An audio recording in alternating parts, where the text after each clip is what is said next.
السلام عليكم ورحمة الله. السلام عليكم ورحمة الله. بسم الله الرحمن الرحيم. السلام عليكم ورحمة الله وبركاته.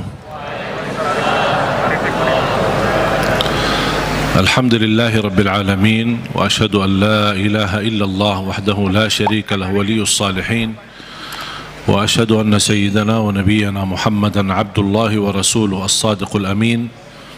اللهم صل وسلم وبارك على سيدنا محمد وعلى آله وصحبه ومن تبعهم بإحسان إلى يوم الدين. اللهم علمنا ما ينفعنا وانفعنا بما علمتنا وزدنا علما وتقى.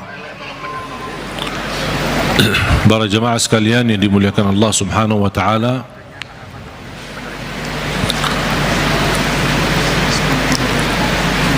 begitu luar biasa kemuliaan Al-Quran untuk kita. Kita terpilih menjadi umat Nabi Muhammad sallallahu alaihi wasallam, menjadi ummatul Quran. Quran yang abadi, Quran yang suci, dijamin tidak ada celah di dalamnya, tidak ada kesalahan, tidak ada kebatilan. Bahkan dalam lindungan Allah Subhanahu wa taala, dari bentuk makna, arti, isinya, tulisannya, halam-halamannya, dan semua dilindungi oleh Allah Subhanahu wa taala. Sebagaimana janji Allah, inna nahnu nazzalna dzikra wa inna lahu lahafizun. Kami telah menurunkan Al-Quran dan kamilah yang menjaganya. Termasuk terjaga ahlul Quran. Bukan hanya Al-Quran sendiri yang terjaga, tetapi ahlul Quran pun dijaga oleh Allah Subhanahu wa taala. Bahkan salah satu lindungan Allah Subhanahu wa taala kepada kita melalui Al-Quran, akan dilindungi oleh Allah ahlul Quran dari siksa neraka Jahannam.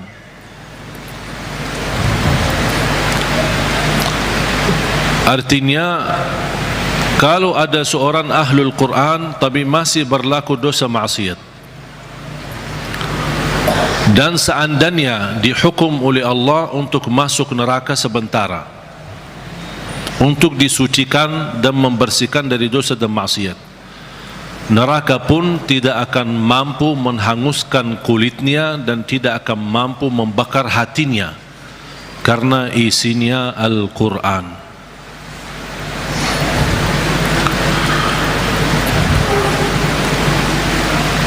Banyak kelebihan Al-Quran untuk kita.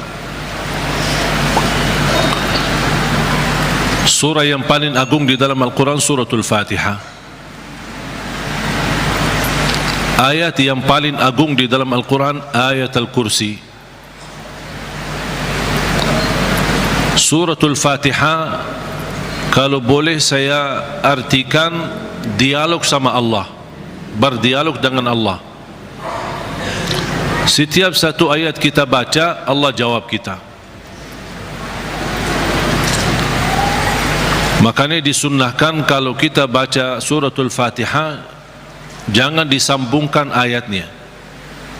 Setiap ayat berhenti. Sebagaimana dijelaskan oleh Siti Aisyah radhiyallahu anha, karena Rasulullah SAW idza qara'a al-Fatihah kana yufassiruha tafsira.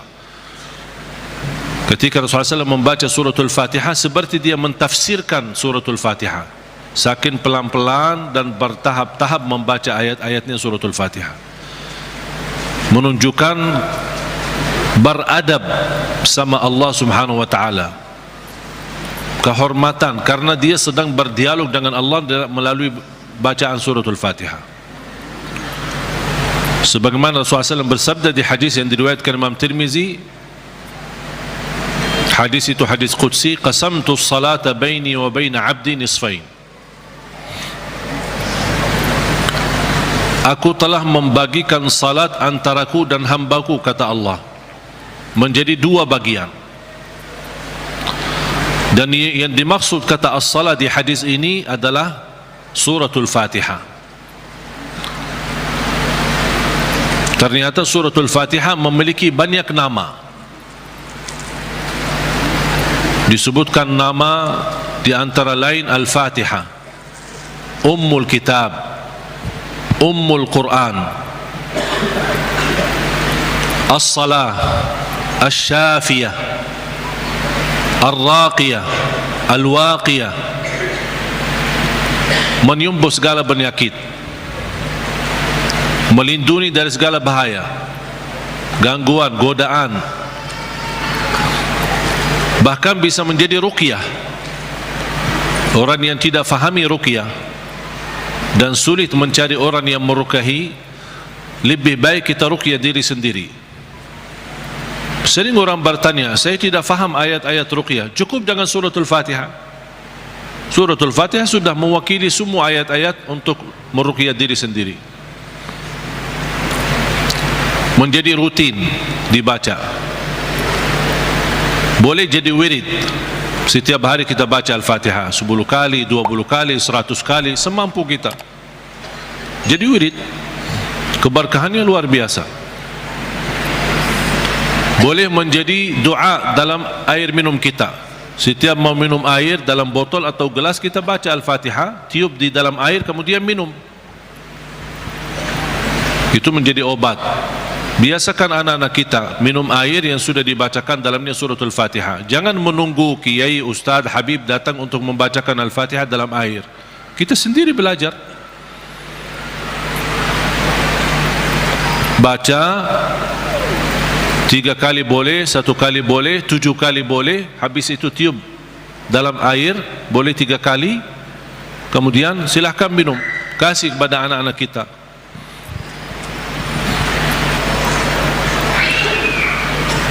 Al-Fatihah sebagai obat menyembuhkan penyakit kita. Ada yang merasa gesak di hati, merasa stres kepalanya, boleh taruh tangan yang kanan di atas kepala dan baca Al-Fatihah. Di atas dada kita baca Al-Fatihah.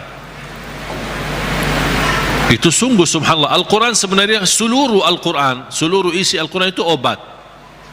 Qul huwa lilladzina amanu hudan wa shifa. Sungguh Al-Quran itu petunjuk dan obat, menyembuhkan penyakit bagi orang-orang yang beriman.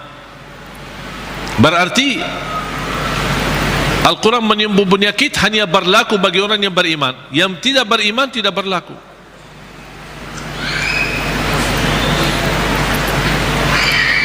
Dan banyak hadis yang menunjukkan Al-Fatihah itu sebagai ruqyah. Sebagaimana hadis Abu Musa Al-Ash'ari radhiyallahu an ketika mengobati seorang kepala kampung yang sambat sakit, kemudian dibacakan Al-Fatihah, kemudian faka'annama nashita min iqal, sampai dia sembuh seperti tidak pernah sakit sebelumnya. Dan mereka mencerita ketika mereka pulang ke Madinah bertemu Rasulullah SAW, mereka mencerita apa yang terjadi bersama orang kampung. Di antaranya kepala kampung yang sedang sakit, dibacakan Al-Fatihah, dia sembuh. Rasulullah SAW bersabda, wa ma yudrika annaha ruqyah. Dari mana wahai Abu Musa kamu tahu itu ruqyah? Itu menunjukkan Rasul setuju dengan perilaku Abu Musa Al-Ash'ari.